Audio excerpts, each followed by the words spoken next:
حضور کے اہل بیت سے محبت کرنا اور حضور علیہ السلام کے اصحاب سے محبت کرنا، ان دونوں کا سبق دیا گیا ہے، ان دونوں کا درس دیا گیا ہے، اور ان کے آپس کے جو معاملات ہیں تو ان میں ہمیں کوئی حق نہیں پہنچتا کہ ہم کوئی ایسی بات کریں جس سے کسی کی کسر شان ہو اور کسی کی عظمت میں فرق آتا ہو۔ رسول کریم صلی اللہ علیہ وآلہ وسلم نے ارشاد فرمایا، احب اللہ لما یغزوکم من نعمہ، فرمایا اللہ سے محبت کرو، وہ تمہیں طرح طرح کی نعمتیں عطا کرتا ہے۔ وَأَحِبُّونِي بِحُبِّ اللَّهِ، اور میرے سے پیار کرو، میں تمہارے رب کا محبوب ہوں۔ وَأَحِبُّوا أَهْلَ بَيْتِي لِحُبِّي، اور میرے اہل بیت سے میری وجہ سے پیار کرو۔ سیدہ فاطمہ الزہرا سلام اللہ علیہا کے حوالے سے ذکر کرتے ہوئے ارشاد فرمایا، فاطمہ تو بدعۃ منی فمن اغضبها اغضبنی، فاطمہ میرے جگر کا ٹکڑا ہے، جس نے فاطمہ کو غضبناک کیا اس نے مجھے غضبناک کیا۔ تکلیف نہ دینا، اذیت نہ پہنچانا، تمہارا طرز زندگی، تمہارا لہجہ، تمہاری گفتگو، تمہارا انداز حیات ان کے لیے اذیت کا سامان نہ بنے، وہ میرے لیے اذیت کا سامان بنے گا۔ یہ ہیں سیدہ طیبہ طاہرہ سیدہ فاطمہ تو زہرا۔ اقبال کہتا ہے، رشتہ آئین حق زنجیر پاس فرمان جناب مصطفیٰ، ورنہ گردے تربتش گردید میں سجدہ برخا کے اوپاشید میں۔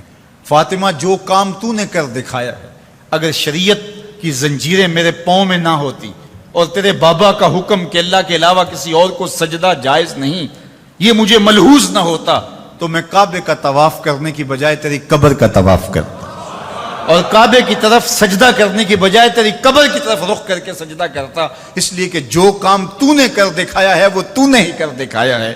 نبی کے گھر کی ہے عظمت، نبی سے سنتے ہیں، علی کے گھر کی ہے عزت، علی سے سنتے ہیں، وہ جس نے معزز کیا گھرانے کو، حسین پال کے جس نے دیا زمانے کو۔ تو جس بھی زاویہ نظر سے دیکھو تو وہ انوکھی اور نرالی شان کی مالکہ ہیں۔ اللہ اکبر۔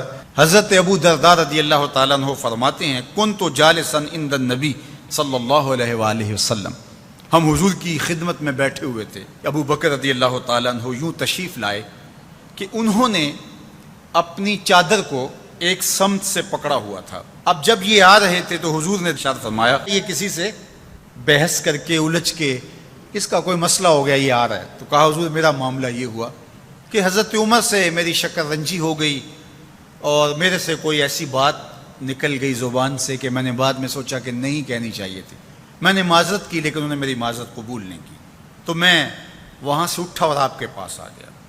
فقال یغفر اللہ لک یا ابا بکر ثلاثا، حضور نے فرمایا ابو بکر اللہ تجھے معاف کرے۔ یہ بات حضور نے 3 مرتبہ کہی۔ ثم ان عمر ندم، اچھا یہ تو کہہ کے حضور کی خدمت میں آ گئے، پھر حضرت عمر نے سوچا کہ ابو بکر ہیں اور جلیل القدر صحابی ہیں، تو اگر ان سے کوئی بات ہو بھی گئی تو انہوں نے معذرت کی، تو میں معذرت قبول نہیں کی، تو انہیں بھی احساس ہوا۔ اب حضرت عمر ان کے گھر گئے، حضرت ابو بکر رضی اللہ تعالیٰ عنہ کے، پوچھا کہاں ہے، کہا وہ تو یہاں نہیں ہے، سمجھے کہ وہیں ہوں گے، تو وہ بھی پیچھے آ گئے۔ فسلم، اور انہوں نے بھی آ کے سلام پیش کیا۔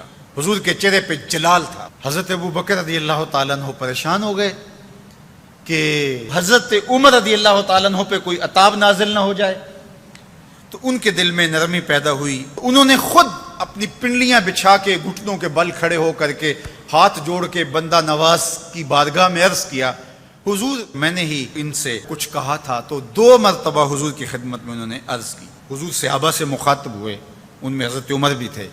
فرمایا میرے اللہ نے مجھے حق کے ساتھ مبعوث کیا، جب میں نے دین کا پیغام تمہیں دیا تو کوئی دلیل مانگنے لگا، کوئی انکار کرنے لگا، لیکن یہ ابو بکر تھے، جب میں نے ان کو کہا کہ میں اللہ کا رسول ہوں تو انہوں نے کہا جانو دل سے مانتا ہوں، انہوں نے کوئی دلیل بھی نہیں مانگی، فوراً تسلیم کر لیا۔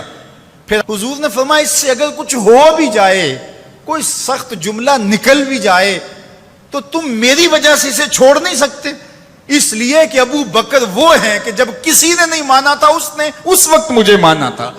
اور نہ مال دیکھا، نہ جان دیکھی، نہ اولاد دیکھی، سب کچھ قربان کر دیا، تو آج اگر کوئی جملہ سخت زبان سے نکل گیا ہے تو میری وجہ سے بھلا تم اس کو چھوڑ نہیں سکتے ہو؟